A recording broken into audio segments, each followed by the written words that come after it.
Continuamos con el curso de cálculo vectorial. Vamos a continuar desarrollando el tema de derivada direccional. Y entonces simplemente en este video vamos a dedicarnos a desarrollar algunos ejemplos y algunas propiedades de la derivada. Por ejemplo, vamos a considerar, para ilustrar algunas ideas, el caso en que estemos trabajando de R2 en R. ¿Ok?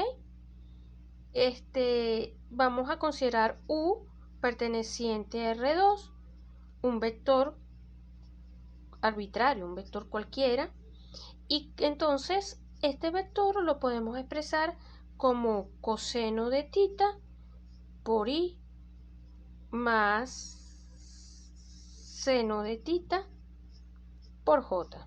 Podemos expresarlo de esta manera.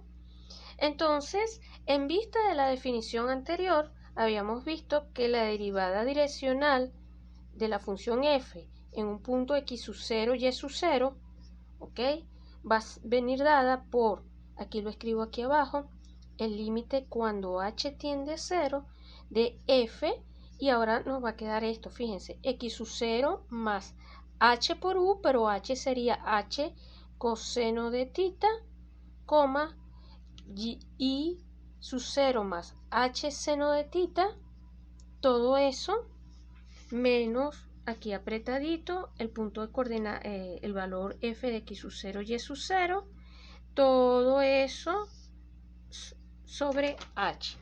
Esto es en el caso particular que estemos trabajando con R2 en R, ¿no? Teniendo esto de esta manera, nosotros vamos acá a desarrollar. En esta definición, vamos aquí a sumar y restar. Esto va a ser igual, voy a volver a escribir todo acá, aunque voy a tratar de hacerlo más apretadito porque voy a necesitar espacio.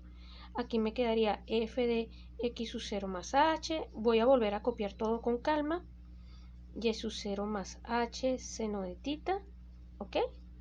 Y entonces aquí, digámoslo así, sumo y resto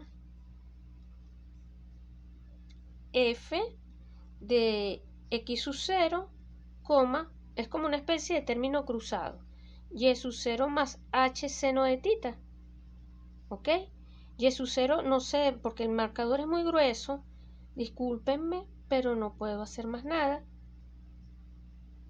Y sub 0 más h seno de tita, y todavía nos falta este factor, permítanme escribirlo acá, menos f de x sub 0 y sub 0, y todo esto, pongo un corchete aquí, cierro un corchete acá, todo esto dividido entre h. Este límite lo vamos entonces a dividir en dos. Estamos partiendo que este límite existe y es finito, entonces vamos a tomar este primer factor menos uno de estos, y el otro factor lo vamos a asociar con este último que está acá. Haciendo eso, podemos entonces escribir lo siguiente, podemos expresar lo siguiente, que la derivada direccional con respecto a u de la función f en el punto x sub 0 y sub 0 va a ser igual a ¿qué cosa? Déjenme ver un poco con calma aquí. Bueno, esto va a ser igual a el límite cuando h tiende a 0, ¿ok? Y entonces me quedaría f, el primer factor, x sub 0 más h por coseno de tita, coma, y sub 0 más h seno de tita. Acá me quedaría menos f de x sub 0, y sub 0 más h seno de tita. Cierro acá, todo esto dividido entre h más el segundo límite. El segundo límite va a ser el límite cuando h tiende a 0 de f de x sub 0, y sub 0 más h seno de tita. Acá resto el otro factor, x sub 0 y sub 0, f evaluado allí, entre h. ¿Ok? Ahora vamos a hacer una identificación. Vamos a considerar, permítanme un momentico, w igual a h por seno de tita. Esto es un cambio de variable, pues. Tenemos que si llamamos w h seno de tita, acuérdense que el tita es el ángulo que forma el vector u con respecto a los ejes coordenados. Entonces, w tiende a 0 si y solamente si h tiende a 0. ¿Ok? Entonces, mirando este límite, o sea, bajo este cambio, vamos a obtener lo siguiente, que el límite cuando h tiende a 0 de f de x sub 0, y sub 0 más h seno de tita menos f de x sub 0, y sub 0. Todo esto dividido entre h va a ser equivalente al límite cuando w tiende a 0, y aquí nos quedaría algo como esto, f de x sub 0, y sub 0 más w menos f de x sub 0, y sub 0. Acá vamos a colocar w y acá me quedaría seno de tita, ¿ok? Seno de tita. Y entonces esto va a ser igual a seno de tita que multiplica a la derivada parcial de f con respecto a la variable y evaluado en el punto x0, y sub 0. ¿Ok? Ese segundo factor me va a arrojar esto que está aquí. Ahora vamos a tratar el otro límite. Entonces, para tratar el otro límite, por otra parte, si hacemos w igual a coseno de tita por h, la misma idea, w tiende a 0, si solamente si h tiende a 0, vamos a obtener en el primer límite lo siguiente, que el límite cuando h tiende a 0 de f de x sub 0 más h coseno de tita, y sub 0 más h seno de tita.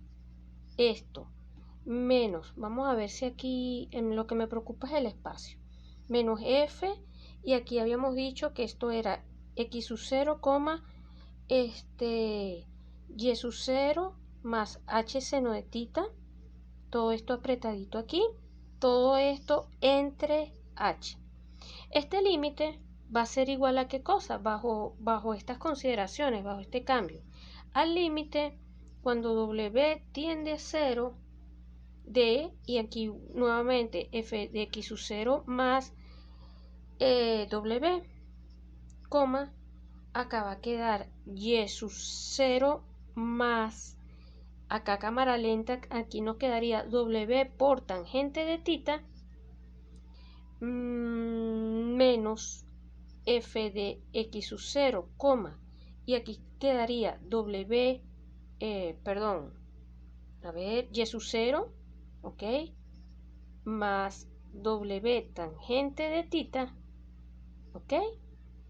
Porque aquí tenemos el seno y estamos utilizando el coseno acá, este cambio.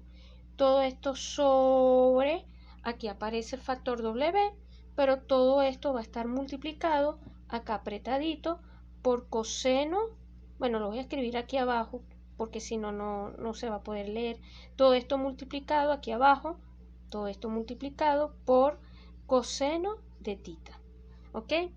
Entonces, fíjense que haciendo w tender a 0, ¿ok? Mirando este límite, gracias a Dios este factor no nos va a afectar tanto, o sea, esta tangente no nos va a afectar tanto, y entonces aquí, haciendo este límite, vamos a obtener que todo esto va a ser igual a ¿qué cosa? Todo eso va a ser igual a, nos va a quedar entonces la derivada parcial, o sea, coseno de tita por la derivada parcial de f con respecto a dx en el punto x sub 0, y sub 0.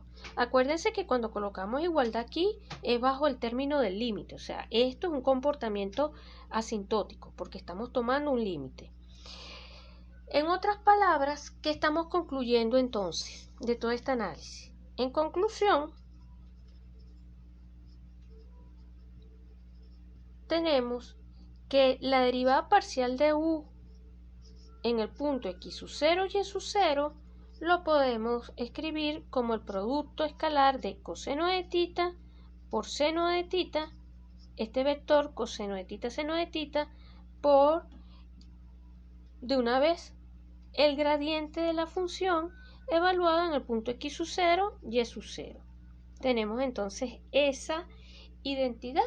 Dicha de otra manera, o simplemente compactando la notación, esto no va a ser otra cosa que el vector u multiplicado con, insisto, producto escalar del gradiente de la función. Estamos listos. ¿Ok? Y utilizando las propiedades del producto escalar, esto también se puede reescribir como la norma de u, la norma del gradiente en el punto x sub 0 y sub 0. Acuérdense que esta es la norma 2, la norma euclidiana, por el coseno del ángulo entre estos dos vectores. Alfa va a ser, insisto, si por acá está u y por, digamos, y este es el vector gradiente y este es mi gradiente, entonces alfa es el ángulo entre ellos dos. ¿Ok? Esto lo hicimos en una sola para una función definida de R2 en R, para que ustedes vieran, como quien dice, detalle a detalle todo lo que se ha hecho. Inclusive, si viendo esto tiene norma 1. Y si no lo tiene, uno podría normalizar. Pero bueno, si uno normaliza el vector, quiero decir, si uno considera un vector u de norma 1, pues ya directamente esto se simplifica por 1 y solamente nos quedaría este factor que tienen de este lado. Ok, ¿qué deducimos de esto? Dos cosas o tres cosas, no sé. La primera es que este argumento, con un poquito más de técnica, etcétera, se puede generalizar para funciones de Rn en R. ¿Ok? Solo lo hice para R2 para que ustedes vieran, con la finalidad de ser un poco más concreta y pedagógica. La segunda cosa es que la derivada direccional de f en la dirección u evaluada en un punto x0, x0, alcanza, vamos a decirlo así, en dicho punto, un máximo si el coseno de alfa vale 1. Y esto ocurre si y solamente si alfa vale 0 o alfa vale pi. Pero entonces, si alfa fuese igual a 0 o alfa fuese igual a pi, en esos casos,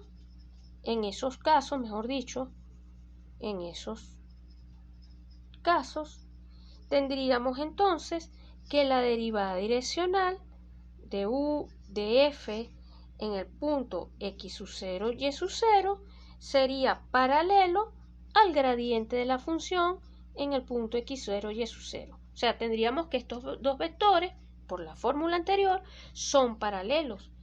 Esto implica entonces que el gradiente de la función evaluado en el punto apunta a la dirección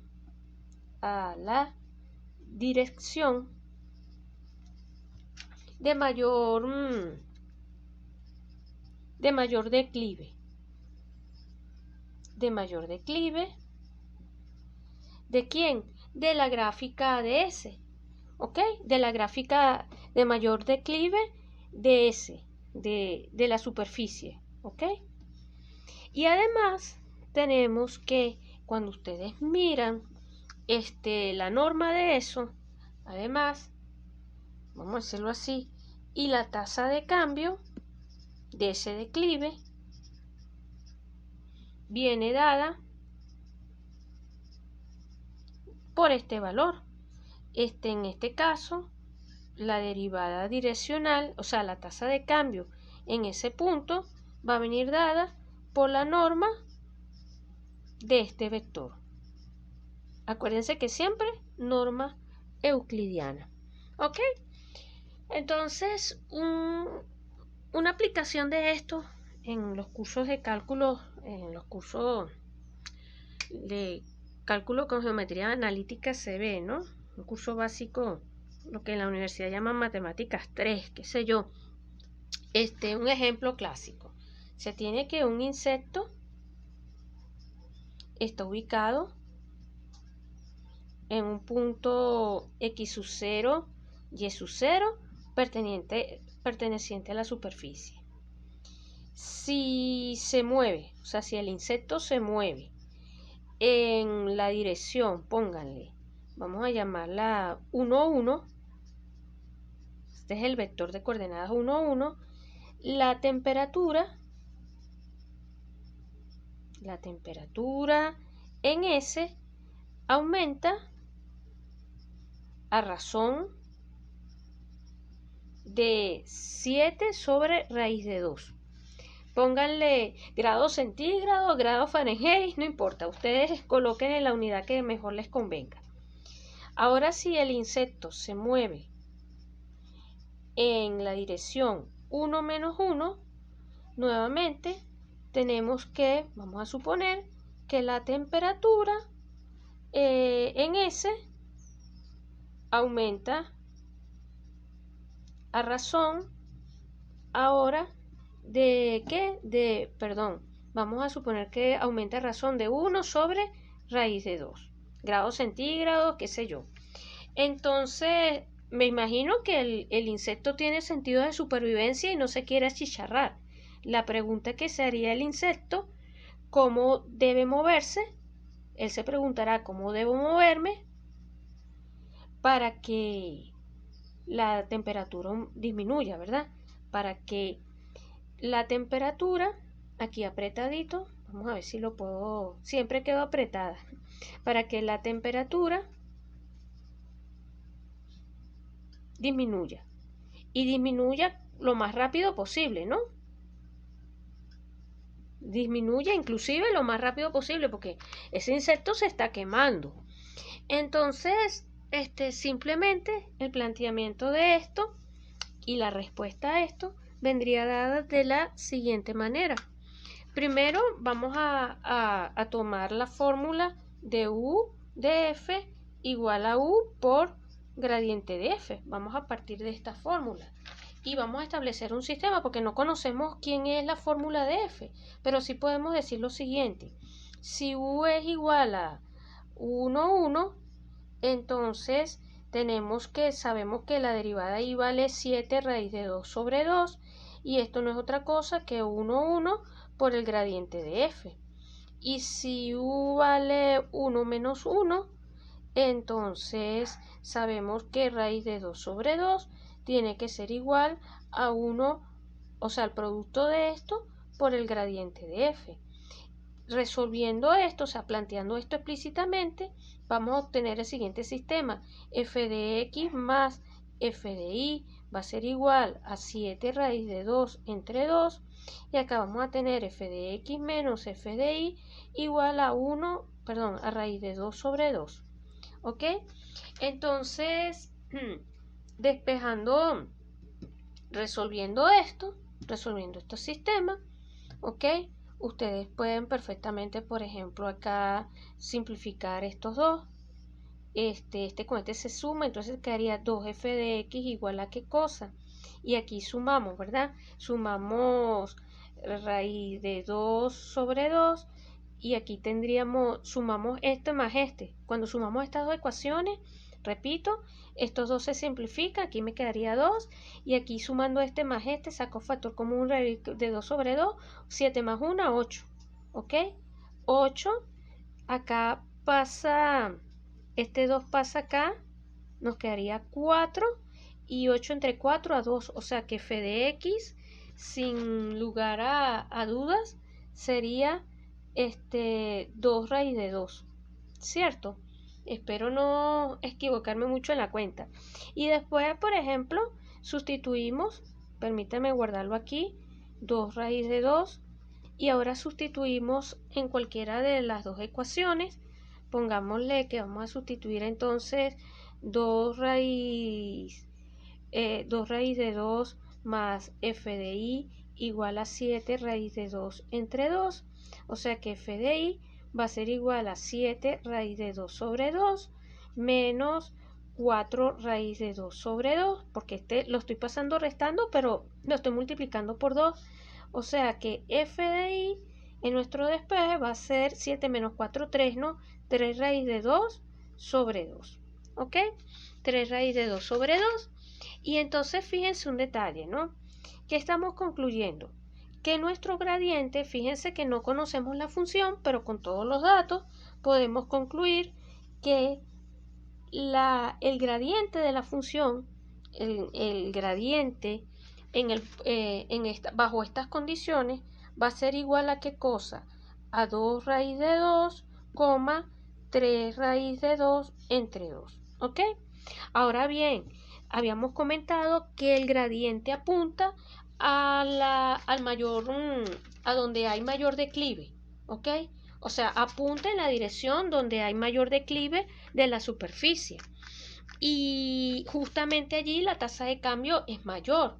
Si el insecto no se quiere quemar o no se quiere achicharrar, el insecto debería caminar en esta dirección, en la dirección de B, donde B es un vector de coordenada, entonces menos 2 raíz de 2 menos 3 raíz de 2 entre 2. Pongo el negativo porque sí, por decirte, si mi vector gradiente me está apuntando para acá, si esta es la dirección de mayor declive, pero entonces el insecto tiene que caminar en un sentido contrario para que el declive sea menor. Si este es gradiente, mi vector B sería el menos gradiente, para que tenga el sentido opuesto. Tiene la misma dirección, tiene la misma orientación, pero el sentido es hacia el otro lado, por decirlo de alguna manera. Y ese sería la respuesta a nuestro problema. Entonces aquí ven, por ejemplo, una aplicación muy concreta de la derivada direccional.